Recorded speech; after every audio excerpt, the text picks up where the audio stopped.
因为如果公司没有获利的话，其实是没有必要做 ESG 的。因为他快活不下去了嘛。对啊，都活不下去了。真的有些那个60、70岁的业主，他们的思维还停留在以前，他会认为说22K 真的不骗你，因为如果你只觉得我这个东西很好啊，我以前居世界第一大，卖的最好，销路很好，但随着时间在演变，你已经不是那个第一的了，但是他可能还没有发现。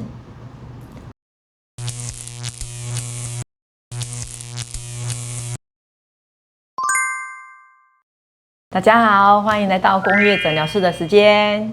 大家好，我是工厂诚实说的阿成，我是工厂医生卢玉。好，那上次第5集最后有说到，还有很多方式可以让工厂做到环保的效果。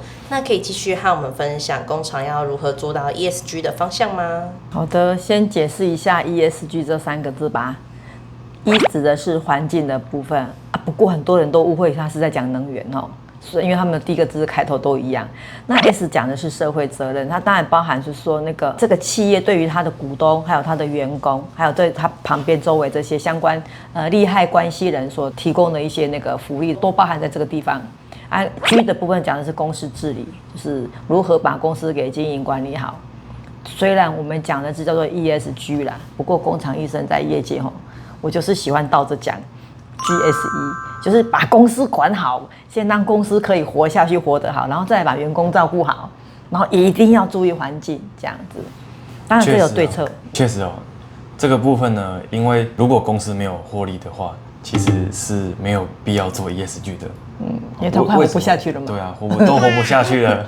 因为其实讲实在的，做 ESG 是要花钱的。当然就永续的角度来讲的话，它其实可以让企业走得更长久、更永续，不然它也不会叫永续这2个字。但是事实上，要注重环保或是注重永续这件事情开始呢，要先从企业已经开始有稳定的获利了，然后我们再来做这件事情。就像是因为我们曾经受过某些人的帮助，所以当我们有能力之后，我们开始去帮助其他人，一样的道理。如果你自己不够强壮，你是没有办法去帮助其他人的。对，所以一切呢，还是要先回归到公司有没有已经稳定开始获利了。如果有的话，那我们再朝着 ESG 的方向去进行。所以为什么刚刚阿基这边讲说，我们要把 G 公司治理先放在第一位，因为要先把公司治理好，让它开始稳定获利了，才可以对社会尽一份心力，就是 S 的部分。那再来呢？我们对于社会开始人文有一些回馈之后呢，我们再继续对环境尽一份心力。第2题想问，除了刚刚说到的 ESG 那传产业目前还有面临着哪些挑战呢？对，说到这个，刚刚不是讲那个公司治理嘛，所以一定要先活下去。那因为我们的主要 TA 是传产我们来想想他现在面临的挑战可多着呢。你看现在比如10几年前我们在讲工业4.0。现在在讲数位化，讲 AI， 然后他钱是不是要先管好？如果自己财务都管不好，怎么可能赚钱？接着就是因为经营嘛，公司自己所以经营面向，你的商模是什么？如何让公司创造财富？然后透过这些在投资，然后找人创造就业，然后公司同时也要有一些智慧化的东西，然后数位化的东西，所以他们挑战现在以现阶段来看是。比起我以前刚出社会的时候，30、40年前，实在是真的很严峻。其实主要还是在于经营的效率上面来讲要有所提升。因为我们在公司的经营上面来讲，我们尤其是在工厂这边，它其实会有很多的浪费是在我们的报表里面是看不见的。如何去提升我们的经营效率呢？那其实这一届都会透过很多的，比如说像软体系统。或者是ISO 的一些经营管理的规章，我们去把标准流程给定义清楚出来之后呢，那再借由软体系统帮我们的标准行为给框住，然后我们日复一日呢都可以在这个系统里面呢去稳定的作业，那这样子可以达到我们减少浪费，然后提升我们的营运效率。那你的营运效率提升了，那渐渐的你的绩效你的营收也会跟着提升起来。哦，这也是刚刚的例子。我早上在跟我们的那个RD还有那个顾问他们在讨论的时候，也是出现一个很有趣的议题。他说他前2天去拜访一个客户，客户就跟他讲说，他想要把公司里面的产销人发财的什么流程啊，全部给他数位化。然后我就跟客人聊了一下，你现在想要的数位化是什么意思？他说，例如啦他们家比如说那个生管也有 SOP，RD 也有 SOP，采购也有 SOP， 每个都有 SOP 都有哦。但是呢，很可爱的就是，比如说业务一个资讯下来的时候，RD 开始画图，画完图是不是要往下面走？然后就没有然后，没有然后，然后一追的时候，他说，你这个进度到哪里？我给采购了啊，就没有然后。他自己只做他自己的事情，然后下面接到的人就，这中间问题就是来自于部门之间的那个串联不见了，缺乏一个比较有全局观的管理模式，去管理各个部门他们目前共同应该要有的进度是哪些？对，所以其实这个也真的是传统产业目前他们在管理上面的一个困境。对，像我前几天去跑一个做模具的客户，也是一样。对啊，他们画图归画图的，采购归采购，厂商委外加工的归那个生管那边管。那这3个部门呢，他们就是没有一个可以互相共同去审视彼此进度的一个系统。所以他们彼此很常都是透过产销会议的时候，大家才去联系说，我现在什么东西到怎么样的程度？对，但是每天花在这个产销会议的时间呢，其实也是蛮多的，对吧？可能一天都要花个1-2个小时去对很多的细节。那如果说这些事情呢，可以有一个比较全面管控的软体，可以去知道各个细节，大家只要按时去回报自己的进度在上面，那对工厂的老板来讲，他可以一目了然知道说，我现在各部门他们互相彼此协作的进度到哪边。对，其实这个你看，我们有讲到说，可能又有一些流程要整理啦，或者是可能要有一些系统啊。想当然尔，系统就是会花钱，因此我们才刚讲说，刚才提到说 ESG 的时候，为什么阿基这边会讲说 G 的部分是很重要的，这件事会决定你公司能不能活下去。那我要改变，我让我的公司活下去，我有一些，比如说什么自动化、我的智慧化、我的数位化，我都要先花钱了，一笔钱在这的时候，确实他很难再做其他太多的事情。当然，如果一个好的一个资讯厂商，他们其实在协助这件事情的推广的时候，他其实并不会破坏环境，反而可以让企业更永续的去思考说，它管理的意涵是什么。那如果各位听众们常常看我们的节目到现在第7集，再加上第8集的时候，特别篇，你会发现我们一直在讲这些流程上要注意的事情，要梳理。刚阿成也有讲，系统是在框住你的流程，所以一开始不是先买系统，而是先梳理自己的流程，把它弄好之后，那确定这个流程是自己里面公司需要的，而且是符合你要的，再去找有没有系统可以帮你把这件事情给它match在一起。那这样老板才好管，不然会变成你又买了个系统，系统做 A， 现场又做 B， 那不就跟你现在买了 ERP 做 ERP 的，工厂管理做管理的，ISO 又做 ISO 的，又一样吗？那现在是3个，你再买一个就变4个，都不一致，这样会很辛苦的。所以我们传产的挑战路还真的很遥远。不过我们应该是陆续之后会做专篇，跟大家来做一些分享。好，那再来第3题，想问的是，传统产业要如何解决人才断层的问题呢？像这个人才断层的问题其实目前还真的是一个很棘手的情况，对。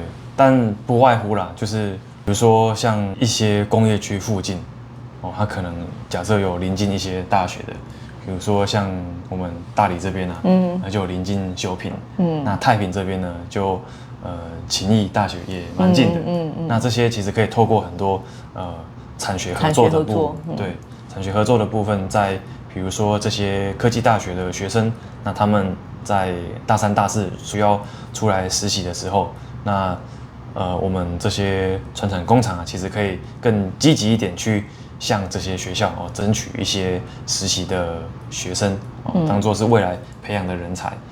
那在这个培养的过程当中呢，我们也可以帮助学生们他们去探索他们未来职业的兴趣在哪边。对。那除了这些以外呢，当然现在还有很多的外籍的人力可以去慢慢去使用，因为现在疫情已经没有像之前那么严重了，所以慢慢开始政府也会开放一些外籍的劳动力，慢慢也可以进来，而且不仅是在那个蓝领的部分，可能未来在白领的部分也会有一些相关的人力可以引进。对，那这些都是我们可以去了解的地方。还有一些部分是，比如说像我有一些客户，他们是怎么样去解决这个人才断层的问题。我们想要找台湾籍的员工，可能没那么好找，但是慢慢开始，我发现有一些工厂呢，他们会把目标转向到新住民。就是他虽然原本不是台湾人，但是他因为来台湾，比如说可能结婚，或者是他待了很久之后呢，他取得到台湾的身份证，那所以他也入籍了台湾籍，所以严格讲起来，他也算是台湾籍的劳动力。对，只是说他本来不是台湾人而已，但是因为语言方面来讲，他也没有什么太大的障碍了。对，所以我发现很多的工厂呢，他们会开始把目标转向一些新住民的，比如说像妈妈们。对，因为既然已经结婚了，最好是有小孩的。那就会产生一个很稳定的那个生产力。你讲到重点，就是呢，我这30-40年来啊，我观察我们那个传产中小企业老板，我们最爱请的其实就是妈妈，因为没错。妈妈她已经结婚了，而且她就住在那边了。那因为她开始要照顾小孩子，她会需要一个很稳定的收入。然后她既然可以来你这边上班，她已经知道她的路程是怎么样的控制，所以她的稳定性特别高。然后妈妈他们的那个刻苦耐劳特别好，他们比较不会去说，比如说我的工作 A 公司在 B 公司差个500、1000，他就跳槽走人。但是新鲜人比较容易，就是单身的人他比较容易一点点他就走。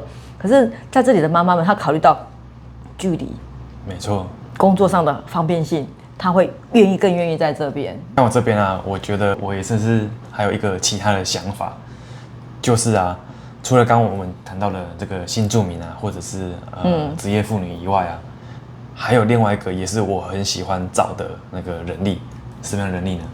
生活有压力的人。什么叫做生活有压力？比如说他可能读书的时候就背着学贷了，所以他在产学合作这一块，他出来实习的时候呢，他就知道说，假设未来我进到这个职场，我可能会有多少收入，这个未来它是清晰可见的。那他就可以去算说，那如果我在这边工作有多少收入的话，我可能就可以在几年内多久就还完我的学贷。那另外一个其实也是一样，比如说现在不是只有学贷啊，另外2个最著名的贷款，一个是车贷，一个是房贷。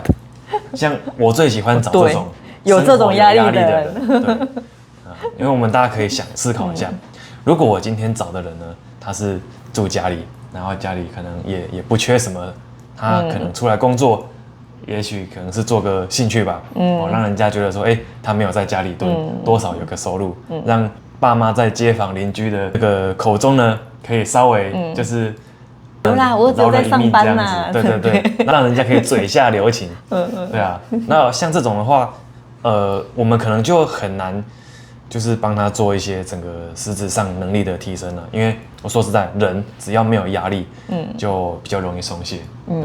所以我觉得人才的断层呢，我们也可以去寻找一下，就是说在面试的过程当中。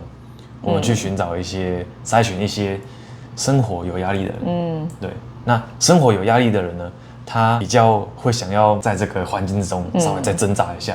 那这个时候，我们向他伸出橄榄枝，那也许意外之中我们会得到一个人才，对。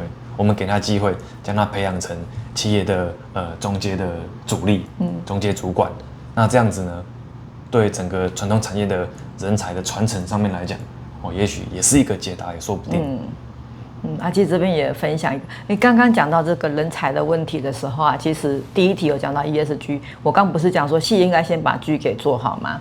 G 是公司可以营运下去，所以因为你一持续在营运，你发现你人才有缺口，所以你要找人。可是为什么现在的年轻人不愿意回来传产，不愿意到制造业？其实有时候我们业主自己要去思考一下，如果我们还是用最低的那个投保薪资。去找人，可能太难了但是我讲实际话，真的有些那个60、70岁的业主，他们的思维还停留在以前，他会认为说22K 真的不骗你，他跟我讲22K 的事。像我自己出社会的第一份工作也是23K 而已，就是他们国立大学毕业也没有什么特别了不起。他们没有随着时间在演进，说其实现在是27000多的这个对头发薪资，而且那只是最低门槛呢。可是有时候老板会觉得说这样已经很好啦，不就是没有在那个角色去思考过这件事，所以因此公司必须先回来。现在 G 已经 OK 的时候，要回来你的 S， 你的社会责任里面，员工的福利这边。他的薪资奖酬是不是跟得上节奏？如果你还在这边，他会觉得说，我去跑 Uber， 我一个月3-4万块，我没有力管，对、啊，我干嘛来这里，然后被你这样嘟这样子？他不愿意。像我们现在找新人来讲，其实至少起薪也都开在3万多块钱起跳。对啊，因为如果没有这样子，还真的找不到人才。当然了，回到最关键，其实一切都是钱的问题。对，传统产业如果真的想要解决人才的断层问题的话，除了我们刚刚找的就是往哪个方向去找人以外，我们自己在这个薪资上面来讲呢，也要更愿意给一点，因为我相信只要你给的够多，那你一定会找到人才。对，不然我们如果只是给得起香蕉，可能就真的只能找到猴子。但是这个多是什么意思？就是可能各位业主老板们。在聚会的时候就可以聊聊嘛，或者是说，其实网络上可以查，你如果上104，公司应该都有104，上去他会告诉你这个职务，在这个区域，它大概它的平均薪资是多少，不要落差太多，然后再加上公司该有的一些福利的状态制度都好的时候，其实年轻人还是会愿意到一个很稳定的一个状态。对，然后另外一个就是。那如果人进来了之后呢？人进来了，你怎么让他变成叫做人才？一开始找到叫做人而已嘛。你还可以透过政府的一些方式，比如说他们有大人体、小人体，各式各样的培训，而且这个政府都有补助的。对，懂得去运用政府的资源，然后把你公司的人给他养好、弄好，那你就做到 S 啊，企业社会责任，把员工给照顾好啊。好，最后一题想问的是，在现在这个大数据时代啊，传统产业要如何避免被淘汰呢？哇！这个就是非常重要的了。上次我们家那个阿成不就讲了吗？现在在整个数位化，你如果不跟上，真的会被淘汰。为什么？刚刚讲到说，传产面临很多的挑战嘛，不管是什么工业4.0、智慧制造、数位化，这些各个面向都必须去跟上这个时代的潮流，包含刚讲的人的这部分，薪资这些也得跟得上潮流。那当然，很多老板就想说我薪资跟上了。甚至最低薪资我已经补上我看了104叫做3万5，我也开3万5了。相对之下，他对他的财务就会再增加上来嘛。怎么样创造他新的商模？那这个新的商模又回到了你的数位化、数位优化跟转型这个阶段。也许公司的产品品质力没有问题，但是产品的价格的竞争力已经出现问题了。这时候你可能还要回来想一下我是不是要把这个产品重新拆解掉它的成本，做色变，做它的一个什么的改良，让它的 cost down 下降，这也是非常重要的。因为如果你只觉得我这个东西很好我以前居世界第一大，我卖的最好，销路很好，但随着时间在演变，你已经不是那个第一的了，但是他可能还没有发现。确实，像刚刚前面提到，为什么很多业主他还会再停留在过去比较一个低薪的数字这样子的情况呢？其实我们用一个反方向来看，也许他对于他企业获利的情况，可能也跟过去是保持一样的情形。对，他会觉得说，我的获利大概就是这样，所以我大概愿意给到这个程度。那这个资讯有多久没有更新了呢？也许可能这个部分呢，要再去细细的去探讨一下。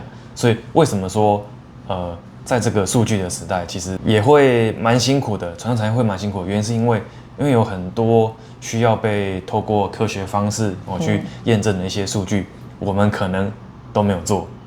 那我们用什么方式在生活呢？用我们的所谓的经验，对，用我们的感觉。那其实很有可能你会发现，你所谓的感觉，你所谓的经验，并不一定等于实际上的事实。讲一个比较实际的好了，比如说像很多的传统产业、传统工厂，他们可能都有内外账。那你外账会计师他可能可以帮你做你理想中的样子，但是你的现实中你的内账是不是真的有如实的去反映你的营运状况，我们不得而知啊。对，也许你可能其实企业是没有什么效率的，但是你从你的内账外账，因为都有一些动过手脚了，所以没有办法看得很清楚。所以在这个大数据的时代呢，我们还是会由衷的建议各个传统产业的业主呢，我们要定期的去做数据的分析，不要数据收集了一大堆没有做分析，那是没有用的。对。那既然我们有收集的数据，那我们就要针对这些数据呢去做分析。比如说我们的库存量，我们的库存金额是不是一定都要保持得这么高呢？那有没有办法就透过提高我们的存货周转率，去降低我们的库存金额，或是存货数量的这个库存压力呢？这个也是很值得探讨的一个部分，因为现在其实金流也是一个很重要的议题之一嘛。那如果你有越多的钱、越多的资本压在你的存货上面，那这些存货它的流通性或是周转率又不好，那你等于你是有钱的，你有赚钱赚在哪里？你的钱不能用。对对，我们应该让钱变成我们喜欢的样子才对，而且它具有很高的流通性。对，这个就是一个可以考虑的面向。所以从这边再去回推到你的营销方面来讲，你要怎么样去做？你的生产方面来讲，要怎么样去做？就有很多的地方可以去讨论。对，那包括像刚刚前面提到的人才的部分啊，那你对于现在人才，你开这样子不好的价格，是不是你太久没有更新你的资讯了？这个也有相关的关系。对，所以各项指标和各项资讯，我们都要及时的去更新最新的讯息，取得到最新的数据。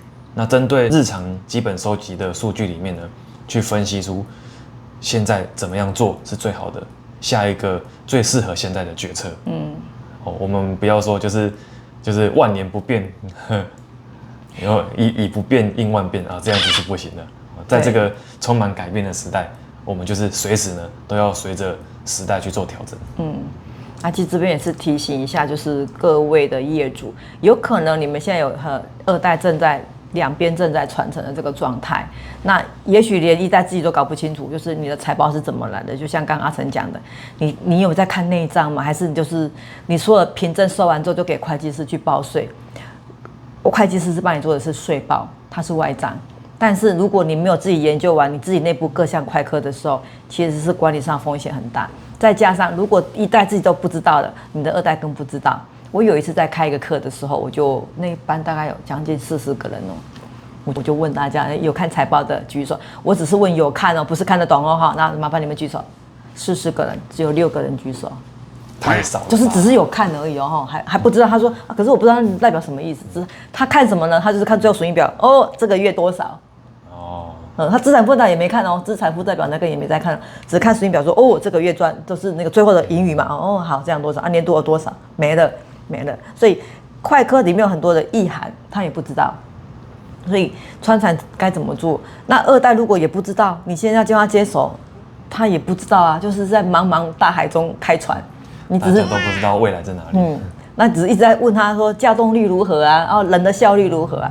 其实如果上面先弄好上面那个商模跟会计跟财报这些，如果你整理好，那边小动一下，后面可以少动很多。就是比如说假设啦我们在讲说我在研究这个动作2秒钟跟1秒钟，我只是为了省那1秒钟，但是你不知道吗？那个会科稍微不小心，后面是好几个零。对，所以真的是也是提醒业主们，就是财报这件事情一定要关心它。怎么关心呢？因为议题也是很大的都再找机会做个专篇好了。好的，今天谢谢工厂医生、工厂陈师说还有易瑞科技的分享。还想知道更多关于传产业的事情吗？赶快关注我们订阅、按赞、开启小铃铛，定起来，我们下次见，拜拜。拜拜。